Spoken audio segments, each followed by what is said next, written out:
بسم الله الرحمن الرحيم. الحمد لله رب العالمين، والصلاة والسلام على سيد الأنبياء والمرسلين، أما بعد. قال الله تبارك وتعالى في محكم كتابه وهو أصدق القائلين: أعوذ بالله من الشيطان الرجيم. بسم الله الرحمن الرحيم. ألف لام ميم ذلك الكتاب لا ريب فيه هدى للمتقين. صدق الله العظيم.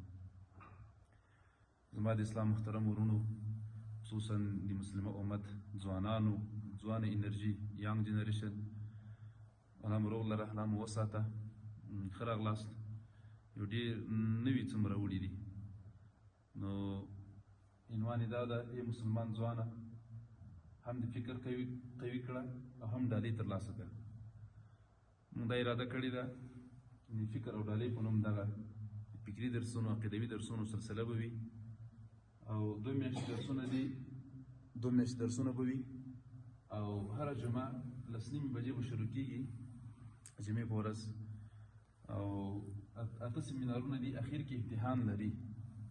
نو که څوک حضوري راتلی سي، خپل کوم شاګردان دلته دي، طالبان دي یا نور محصلین دي، مکاتب و شاګردان دي، هر چېرته چې ځوان وي رسیدګي کولی سي، موږ ورته ښه راغلاست ویرا دي سي. او که نه، انشاءالله العزیز د واټساپ ګروپونو لارې او ټولنیزو شبکو، فیسبوک او یوټیوب لارې هم نشریږي. هر څوک چې دا جلسه اوري، څه اخذ درکوي، موږ ته یې بېرته شریکوي، پوښتنې هم کولی سي. خاص لله فی الله، د الله رضا لپاره دا درک مې وکړي، یو مسؤلیت په لحاظ چې موږ څه د خپلو استادانو نه زده کړي دي، د کمزوري ذهن کې نورو مسلمانانو ځوانانو ته یې ورسوو او هغه راویښ کړو. ډېر ښه دي الحمدلله افغان ځوانان، عام کې نور کوم مسلمانان ځوانان دي، هر چېرته چې دي.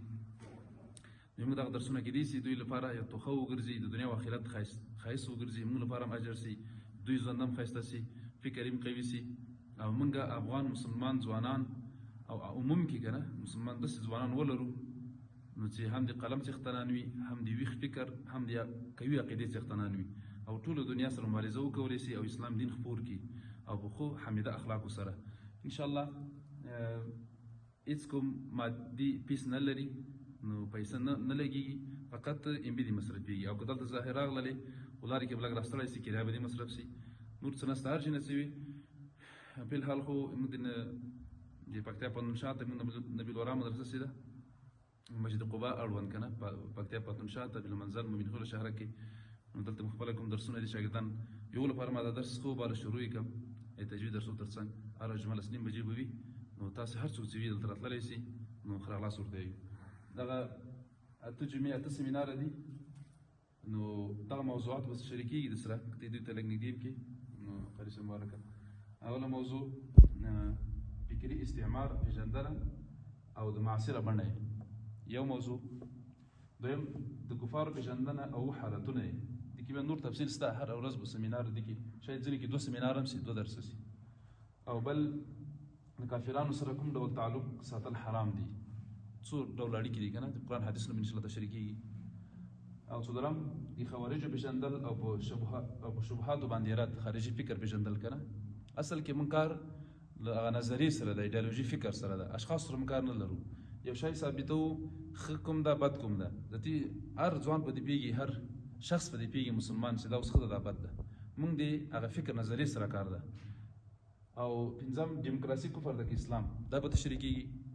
او شپږم اسلامي نظام قایمول ولې لازم دي موږ تاسو باندې که نه. او اووم د الحاد یا کمونیزم پېژندنه او رد، کمونیزم که نه دهري فکر. او اتم د رښتیني مسلمان ځوان صفات کوم دي، دا به تشریح کېږي. بېرته کوچنی. نو دا څو موضوعات دي. نو عنوان یې دا ده: فکر او ډالۍ. دا تاسې خپور کوئ چې نور ځوانانو ته هم ورسېږي، نور ولایتونه هر څوک کولی سي. امتحان بیا ورځ ورته ټاکو، 2 میاشتې درس خلاص سي، بیا جمعې په ورځ په همدغه 8 موضوعاتو کې دوی نه امتحان اخیستل کېږي.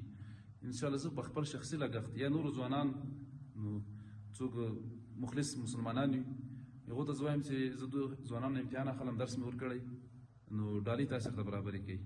نو هغه علمي ډالۍ وي، کمپیوټر وي یا نور شیان وي که نه، په اخر کې به هغه هم ورکول کېږي انشاءالله، او غونډه به ورته نیول کېږي د الله په فضل. نو که چا انلاین بڼه اورېدلي وي، که څه حضوري راغلي، حضوري خو حتما نو یو څه علم نور ينتقل من الصدور الى الصدور، دلته خو برکات خود زیات وي، خو بیا هم انلاین بڼه مې انشاءالله چې واورېدل سي، نو ګټه به څه کمه نه وي، ډېره وي.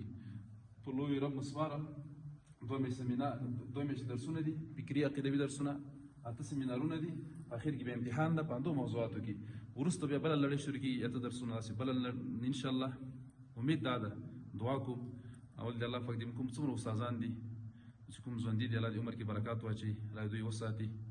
او که چېرته کومه نیمګړتیا وه موږ ذهن ناقص وي، موږ بې علمي به وي او نور استادان باندې بلد نه وي، او کوم چې وفات شوي دي الله دې قبرونه منور کړي.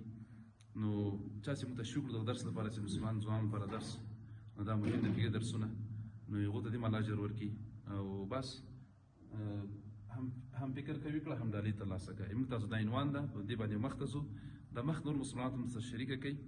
نو راتلونکي جمعه، نو د نن راتلونکي جمعه دی نو جدي میاشت دی، نو 11 تاریخ غالبا که 12 ده، موږ درسونه رسما شروع کیږي.